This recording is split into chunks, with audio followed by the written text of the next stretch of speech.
नमस्कार, मैं हूं संजय शर्मा। आप देख रहे हैं 4 PM न्यूज नेटवर्क। जो इजराइल बड़ी बड़ी डींगे हाँकता था कि हम ईरान को खत्म कर देंगे, जो अमेरिका के ट्रंप साहब दावा करते थे कि अब ईरान खत्म हो गया, उनकी हवा खराब हो गई। हम लोगों की भाषा में हवा खराब होना कहते हैं, डर पैदा होना जिसको कहते हैं। तमाम मीडिया चैनल्स पे खबरें आ रही हैं कि इजराइल ने कहा ईरान से कि वो युद्ध विराम चाहता है। ईरान ने कह दिया कि अभी नहीं, अभी युद्ध जारी रहेगा। ये करारा तमाचा है इजराइल के मुंह पर, ये करारा तमाचा है ट्रंप साहब के मुंह पर, जो सोचते थे कि वो ईरान को डरा देंगे, धमका देंगे। मैंने पहले भी कहा कि मैं युद्ध के पक्ष में नहीं हूं, किसी बेगुनाह की जान लेने के पक्ष में नहीं हूं, लेकिन 82-86 साल के ईरान के राष्ट्रपति ने जो करके दिखाया, मेरा दिल सैल्यूट करने को मन करता है। वो इसलिए करता है कि एक इतना बुजुर्ग आदमी अपने देश की रक्षा के लिए किस तरह खड़ा हुआ।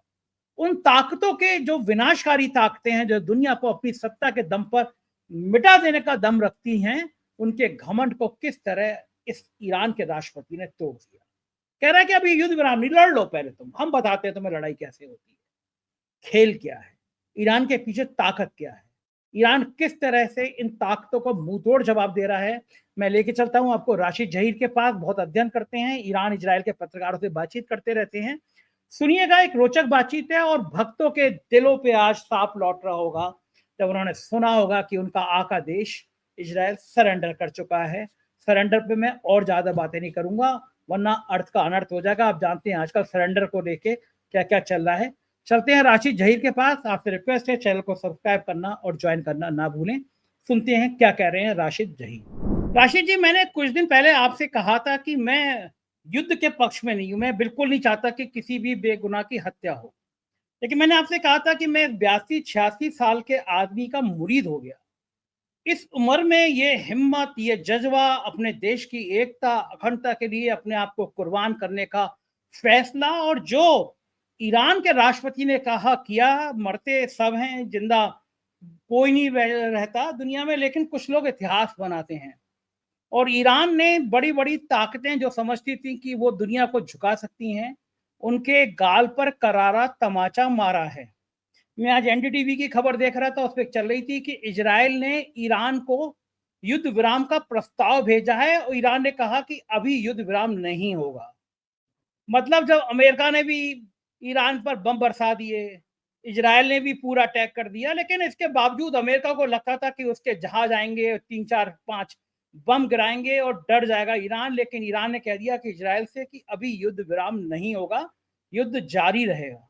मैं बड़ा हैरान हूं, मैं जानना चाहता हूं, चूंकि आप बहुत स्टडी करते रहते हैं इन तमाम देशों की, ये कलेजा, ये हिम्मत कहां से आई ईरान के पास। और अमेरिका के लिए इससे ज्यादा अपमानजनक बात क्या होगी कि ईरान पलट के वार कर रहा है और कह रहा है कि अभी युद्ध विराम नहीं होगा, अभी तो और कुछ बाकी है। राशिद भाई। सर, एक उर्दू की मिसाल है कि सब्र करने वाला आदमी जो होता है ना, घुड़सवार, वो कभी गिरता नहीं है, और जो जल्दबाज होता है वो कदम कदम पे गिरता है। तो ईरान के जो ये सुप्रीम लीडर हैं, इनके बारे में तो सर एक जमाने से मालूम, जब ये राष्ट्रपति थे उस वक्त से इनकी जो है पूरी एक बात दिखाई देती थी कि ये ईरान को किस जगह लेकर जाना चाहते हैं। 79 में जब, सर मैं आपकी बात बिल्कुल ठीक है, वॉल स्ट्रीट जर्नल ने छापा है कि अमेरिका के जरिए इजराइल ने जो है अब सीज फायर का मामला करने की बात की है, सऊदी मुल्कों के बीच में डाला गया है, इसमें कोई दौर, मैं इसी पर आऊंगा। लेकिन मैं आपको बताना ये चाहता हूं कि 79 में जब ये आयतुल्ला खुमैनी जो पहले वाले थे, जब ईरान में आए और वहां का वो जो बादशाह था भाग गया, तो बहुत सारे लोगों का कहना था कि इन मुल्लों से संभलेगी नहीं है। लेकिन सर दुनिया ने देखा कि ईरान ने क्या क्या काम किए हैं। तमाम के तमाम वो होने के बावजूद भी, सैंक्शन लगने के बावजूद भी, ईरान ने क्या क्या किया। हमारे यहाँ एक विमला पाटिल बहुत पुरानी लेखक थी सर, मुझे बात याद आ जाती है, उन्होंने सर ये लिखा अपने अखबारों में, हालांकि विमला पाटिल बड़ी शानदार बुकर प्राइज जीत चुकी थी, उस जमाने में लिखा कि तेहरान की सड़कें, मैंने पहले भी आपके सामने कहा, ऐसी बना दी गई हैं जैसे पेरिस की सड़कें शर्मा जाए। ये तो खैर एक अलग चीज है। एक चीज मैं आपको ईरान के बारे में और बता दूं कि ईरान के अंदर चूंकि पर्दा सिस्टम आप जानते हैं, तो वहां एक मसला बना सर उसी जमाने में कि हमारे यहाँ लेडीज का जब ऑपरेशन होता है तो वहां सर्जन लेडीज नहीं है। तो उन्होंने कहा भाई अभी मजबूरी है, जो जेंट सर्जन है अभी उसी से कराएंगे, लेकिन कुछ साल बाद हम ऐसा मामला बना देंगे कि हमारी महिलाएं जो हैं वो लेडीज सर्जन से ही सर्जरी कराएंगी। और आज ईरान के अंदर सर कोई भी महिला इजीली अवेलेबल हो जाती है उसके लिए लेडी सर्जन। ये ईरान की बात है। लेकिन मगरिबी मीडिया यानी कि ये दूसरे मीडिया ऐसी बातें बताते नहीं। अब आते हैं सर टॉपिक पर। तो सर इस आदमी ने क्या कर दिखाया है, इसका सब्र तहम्मुल इसको गिरने नहीं दे रहा है। तो बात यह है कि अब वॉल स्ट्रीट के जनरल के मुताबिक हालांकि ईरान पे आज बहुत बड़े हमले हुए हैं सर, बहुत बड़े हमले। मैं कहता हूं बहुत बड़े हमले क्या कि 100 स्ट्राइक्स तो विद इन 2 आवर्स, 1 घंटे में कर दी गई, जो अल जजीरा की रिपोर्ट है। लेकिन वॉल स्ट्रीट जनरल की शाम की खबर तमाम खबरों को खत्म कर देती है जब पता यह चला कि अमेरिका के माध्यम से इजराइल ने यह संदेशा भिजवाया है कि साहब जरा अब हम कान पकड़ लेते हैं। कान तो मैं कह रहा हूं, लेकिन उनकी हालत खराब हो गई। अब अमेरिका के जो पिट्ठू हैं सऊदी मुल्क, उनके पास मैसेज पहुंचा कि बात करो। तो ये तो बिल्कुल कन्फर्म है, कई सारे अखबारों ने छापा और इन्हीं के अखबार छाप रहे हैं। लेकिन उस तरफ से जो जवाब आया सर, उनका कहना यही है कि ये खत्म तो अब हम करेंगे। क्योंकि उनके विदेश मंत्री जो पुतिन से मिल रहे हैं सर, उसका पूरा स्टेटमेंट अभी आया नहीं है। वहां पर लोग सुबह से बता रहे हैं बातें, मैं उस पर बड़ी बराबर नजर रखे हुए हूँ। पुतिन का जो स्टेटमेंट है वो थोड़ा टुकड़ों में है।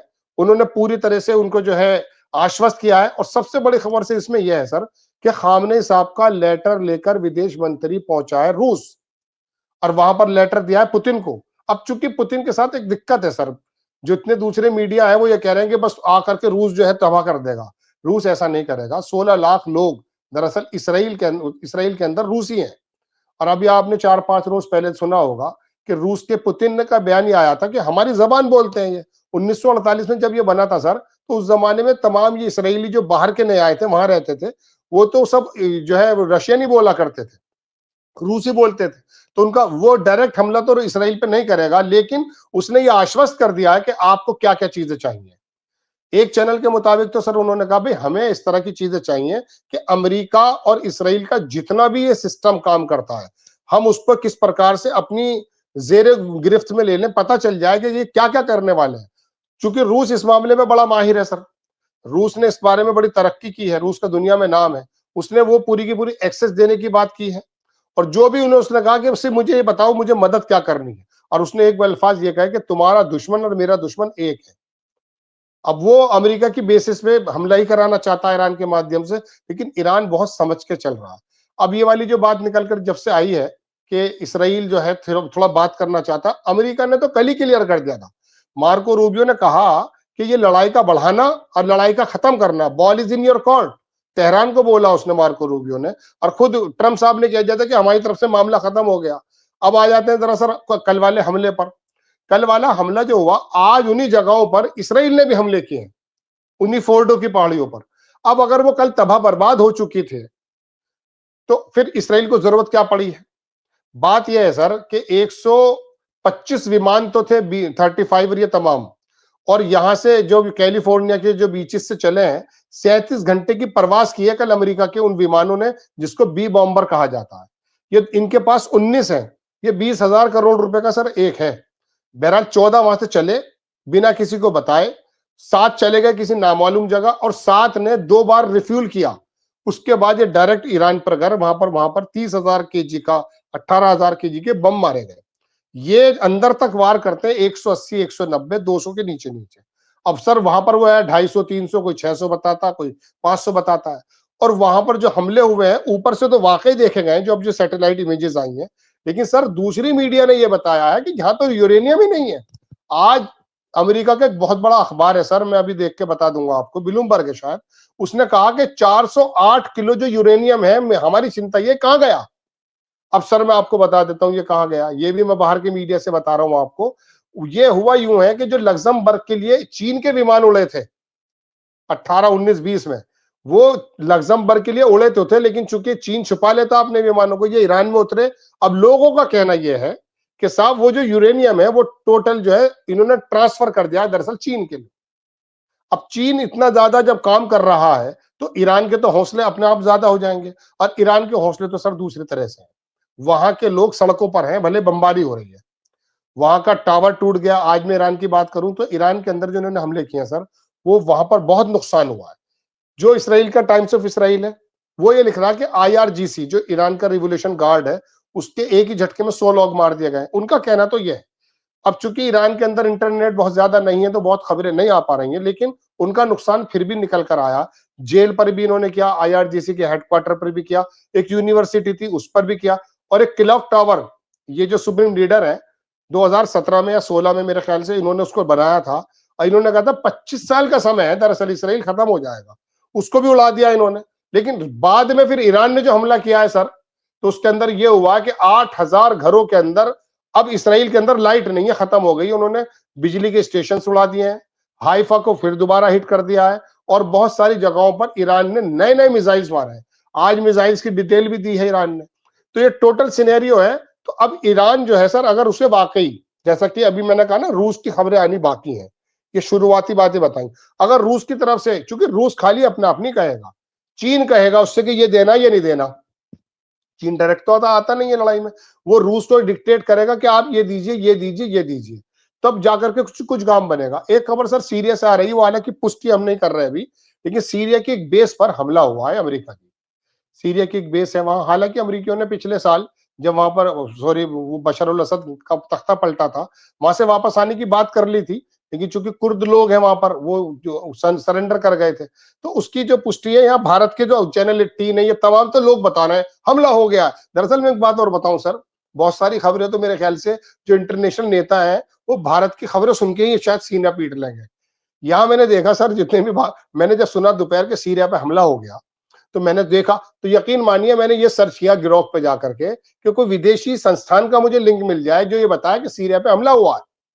सर दुनिया के सारे अखबार बंद है। हाँ, एक मेहर न्यूज एजेंसी है ईरान की, उसने तो इस बात को कहा, लेकिन वो किसी और ने नहीं किया, वो छोटे मोटे जो बम मार देते हैं इस तरह का हमला हुआ।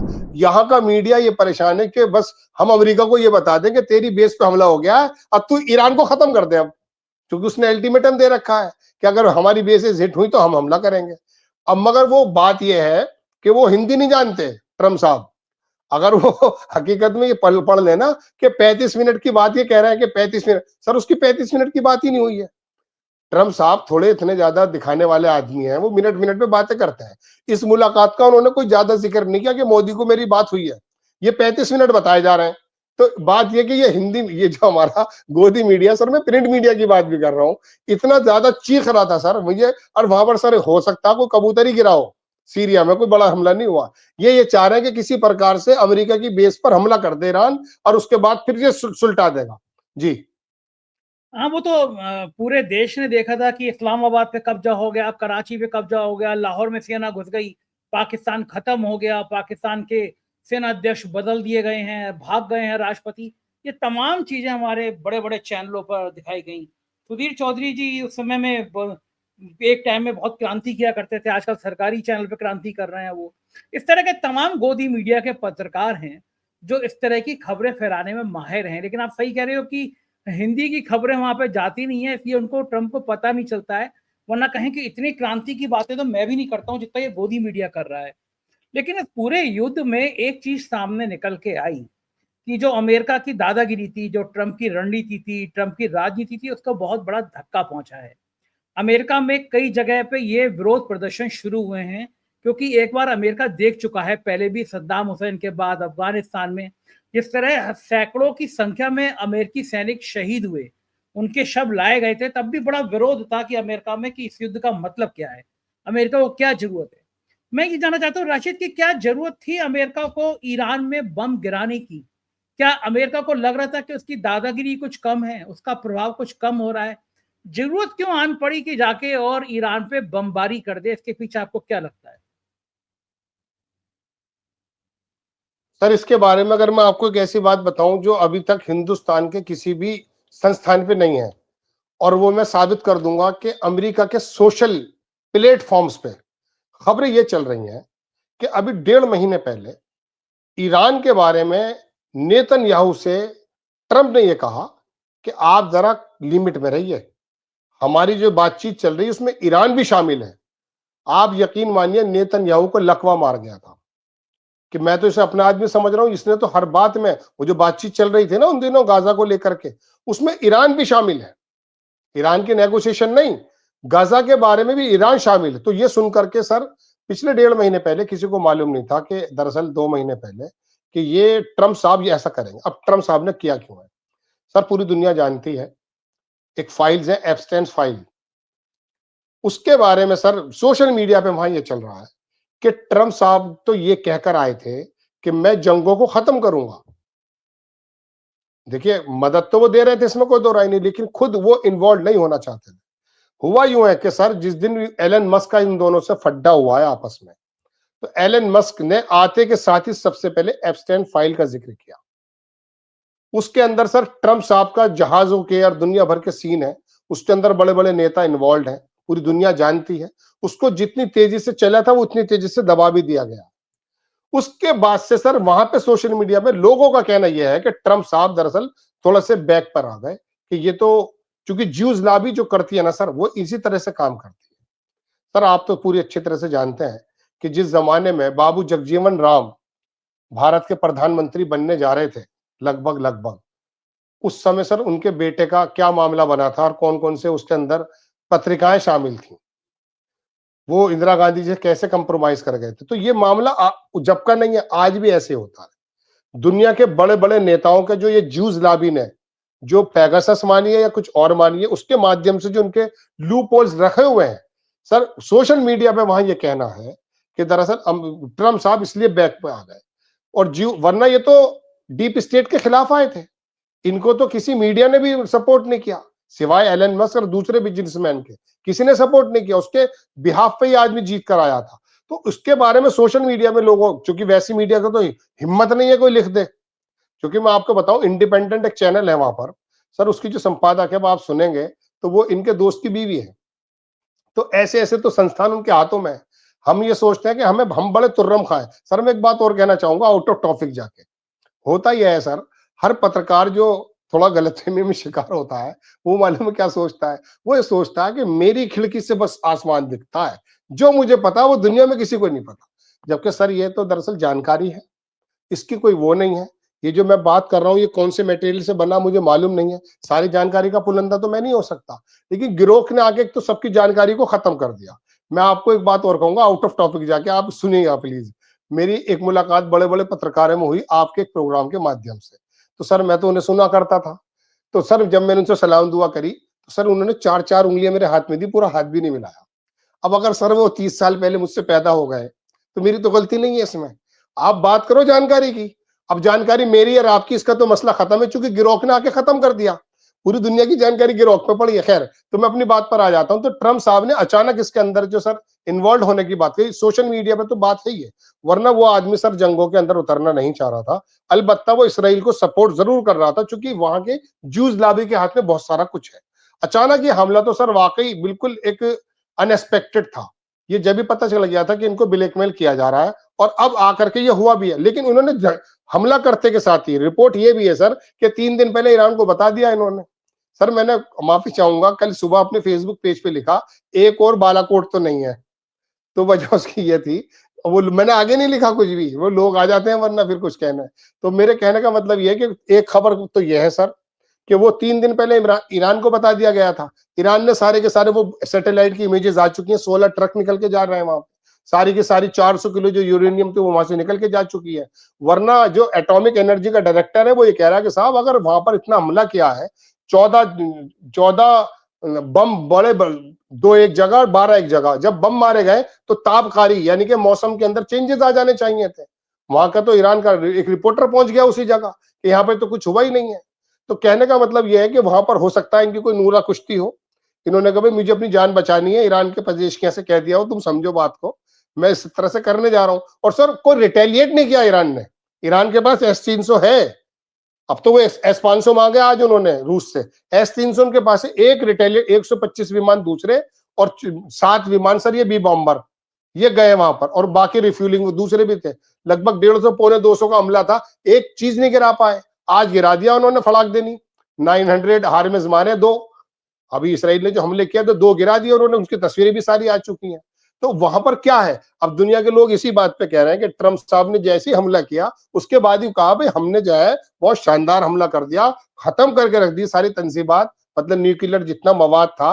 लिहाजा अब जो है आप अगर चाहो तो बोल तुम्हारे कोर्ट में लड़ाई चाहो लड़ाई कर लो, वरना हम तो चाहते नहीं आपसे। तो अमेरिका ने फौरन पीछे हट गया सर, ये धप्पा मार के भाग गए। तो ऐसी बातें भी निकल कर आ रही। और कल सर एक बात और बताऊं, बहुत बहुत बड़े पत्रकार हैं, उनकी बात यह है कि जो नेतन्याहू कल आया उसकी बॉडी लैंग्वेज बहुत खराब है। और सर मैं एक बात और बता दूं, अभी आज सुबह की खबर है, ये ब्लूमबर्ग की खबर है सर, बल्कि मैं लगा चुका हूं। उसके अंदर नेतन्याहू का ही सबसे बड़ा वो है, उसने कहा कि क्या डैमेज हुआ है ये मुझे मालूम नहीं है अभी।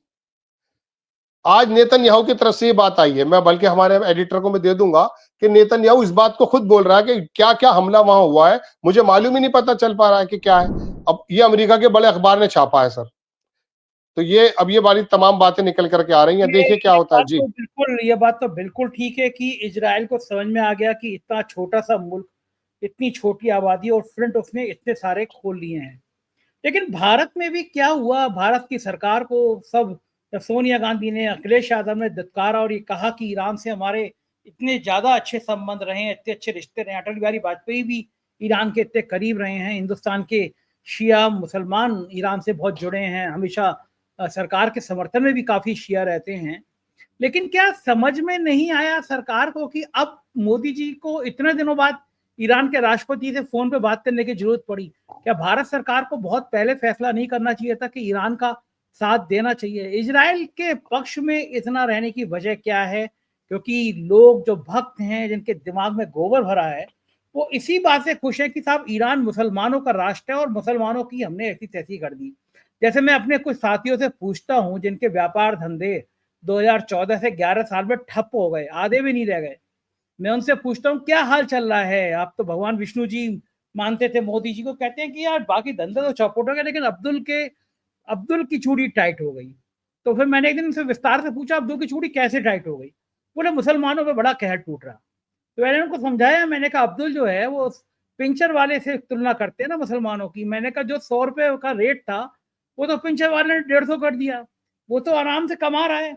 लेकिन अगर तुम मुसलमानों के इतने बड़े दुश्मन हो तो ये आईआईटी में पहली बार मुंबई की इतनी सैकड़ों सीटें खाली रह गई, लोगों को नौकरी नहीं मिल रही, एमबीए किए हुए, इंजीनियरिंग किए हुए सैकड़ों हजारों छात्र घूम रहे हैं, नौकरियां नहीं है। ये सब तो हिंदू हैं, 99% हिंदू हैं। तो चूड़ी किसको टाइट हुई, अब्दुल की हो या रामचंद्र जी की हो गई? रामचंद्र जी मैंने नाम उदाहरण दिया, भगवान रामचंद्र जी नहीं, रामचंद्र नाम भी होता है। मुझे इसलिए याद रहा कि कल ही एक विधायक मिले उनका नाम भी रामचंद्र था, तो मुझे उनके नाम से एकदम अचानक मेरे मुंह से नाम निकला, बदला भक्त इसी पे ट्रोल कर दे कि मैंने भगवान को कह दिया। तो ये मैं कह रहा चूड़ी किसकी टाइट हुई, संजय शर्मा की हुई, राहुल की हुई या फिर अब्दुल की हुई?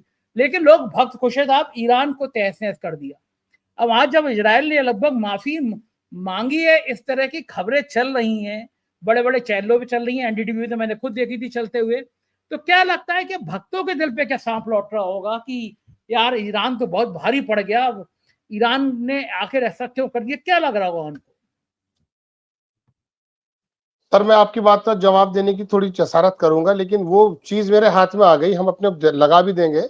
इसमें ब्लूमबर्ग की रिपोर्ट है सर ये, और ब्लूमबर्ग लिखता यह है कि Netanyahu says Iran nuclear site damage as full result unknown. पूरा का पूरा रिजल्ट अननोन है, भी पता ही नहीं है। और सर एक आदमी की तस्वीर में और दिखाऊंगा, इसकी तस्वीर ये सर बेसिकली क्या है, ये अमेरिका का एक बंदा है स्कॉट राइटर, हमारे एडिटर इसको लगाएंगे, इसका नाम है सर, ये यूएस मरीन ऑफिसर है फॉर्मर। इसने मालूम है सर क्या लिखा है, इसने कहा है कि US strike on Iran was act theatre nothing more, कुछ नहीं है ये थेटर के अलावा। आगे लिखता है वो कि attack target empty sites bombed by Israel achieving no damage और टू ईरान न्यूक्लियर कैपेबिलिटीज। उसका मतलब यह है कि इस पर तो पहले से इसराइल ने मार दिया है, इस पर कुछ है ही नहीं। तो ये तमाम चीजें हैं जो दुनिया को समझनी चाहिए। खुद नेतन्याहू उस वाले हमले से खुश नहीं है, लेकिन हमारे यहाँ जो खुश हैं सर, एक साहब ये कह रहे थे कि चीन की तरक्की का राज मालूम है क्या है? तो वो मैं सुन रहा था उनकी डिबेट, कह रहे चीन की तरक्की का राज यह है कि वो जो भारत से कॉन्फ्लिक्ट हुआ था, उससे वहां के लोगों से अगर कहोगे अरे हमारा तुम्हारा झगड़ा हुआ था सन 61 में, सन 65 जो भी हुआ था, तो वो कहेंगे हमें तो मालूम नहीं, वो अपने काम में लगे हुए हैं। और यहां पर सर पिट्ठन पीट रहे हैं 65 का, 71 का, 61 का। अरे भैया तुम खाली हो, तुम इसलिए काम कर रहे हो। वो लोग आगे बढ़ चुके हैं, अपने काम में लगे हुए हैं, उनको याद नहीं है ये लोग। अब ये हिंदी पट्टी के लोग हैं सर जो ये बात कर रहे हैं, उनको ये लग रहा कि ईरान के अंदर यही राशिद ज़हीर जैसा बैठा होगा, इसका घर टूट जाएगा बस किसी तरीके से। होता भी है सर। इन्होंने एक्चुअली बात क्या कि इस बार जो तैयारी से आए हैं, दो चीजें इनकी बड़ी जबरदस्त है जो राहुल गांधी नहीं समझ पाते। पहली बात तो सर इन्होंने वार वहां पर किया है जो धार्मिक आस्थाएं होती हैं। ये ऐसी चीज है सर कि मैंने एमएस डॉक्टर को, जो एमएस डॉक्टर था, उसको जब पीलिया हो गया तो सर वो पेड़ के नीचे बैठा हुआ साधु से पीलिया झड़वा रहा था। तो सर उसने भी पी लिया, किस प्रकार से झाड़ा, उसके हाथ पैर जो है फेरे कुछ चीज, और वो जो दोनों हाथ लेकर के ना सर उसने अपनी बाल्टी में डाल दिया, सफेद रंग का उसके अंदर चूना था, वो यहाँ पे लगा लेते हैं नाखूनों पर पीले रंग की हल्दी, और जैसे उसने डाला चूने के अंदर पानी में सर वो पी गया, पी लिया, झड़ गया। MS doctor. तो सर पता ही है कि हमारे यहाँ की पट्टी के लोग, अच्छा साउथ की पट्टी के भी ऐसे ही हैं, लेकिन वहां पर वेशभूषा के लोग हैं, बेहतरीन धार्मिक लोग हैं, लेकिन दिमाग में उनके कारोबार रहता है, उनके ये बात नहीं रहती है। हमसे ज्यादा, इस पट्टी से ज्यादा धार्मिक लोग हैं। इन लोगों को तो सर बनाया इन्होंने इसी तरह से, पूरी स्टडी की गई है, इसको कहा गया है कि किस प्रकार से हमें लंबे समय तक जो है इन लोगों को ज़ॉम्बी बना करके अपना हित साधना है। अब बात यह सर, ये वाली बात है तो कहते कहते हम भी थक गए, और इसमें कोई दो राय नहीं है कि सर अल्टरनेट मीडिया रोजाना कभी कॉलेज की लाता खबर, कभी बेरोजगारी की खबरें लाता, कभी कुछ को लाता, लेकिन सर इन पर फर्क नहीं पड़ता। इनका तो कहना वही है कि 200 रुपए का भी पेट्रोल हो जाएगा, वोट मोदी को दूंगा, क्योंकि उसने बता दिया कि विश्व गुरु है। अभी आपका सर जब वो हुआ तो मल्लिकार्जुन खड़गे की जो खबर है कि आप घर के गुरु हो या विश्व गुरु हो, हमें नहीं पता। आप ये बताओ कि जो भारत रोल अदा करता था कूटनीति में, जियो पॉलिटिक्स में, आप कहां पर हो? सर हम रोल अदा करते थे, और आज हमें किसी मंच पे बुलाया नहीं जा रहा है, इस तरह के तो हम विश्व गुरु हैं। हम लोगों का ये पासपोर्ट की रैंकिंग भी इतनी गिर गई है कि हम लोगों का भारत के सीना के लोग यहीं पे चौड़ा हो रहे हैं, लेकिन पासपोर्ट की गिरती हुई रैंकिंग बता रही है कि हम दुनिया में कहाँ खड़े हैं। बहुत बहुत शुक्रिया राशिद जी, आप इतनी जानकारी दी, थैंक यू। तो ये थे राशिद जहीर, पूरी बातचीत आपने सुनी, मुझको यकीन है बातचीत पसंद आई होगी। और यही बात है कि मैं कहता हूँ हमेशा इतिहास उन लोगों का लिखा जाता है जो युद्ध करते हैं, जो सरेंडर करते हैं, उनके इतिहास नहीं लिखे जाते। शुक्रिया आपके इस प्यार के लिए, थैंक यू।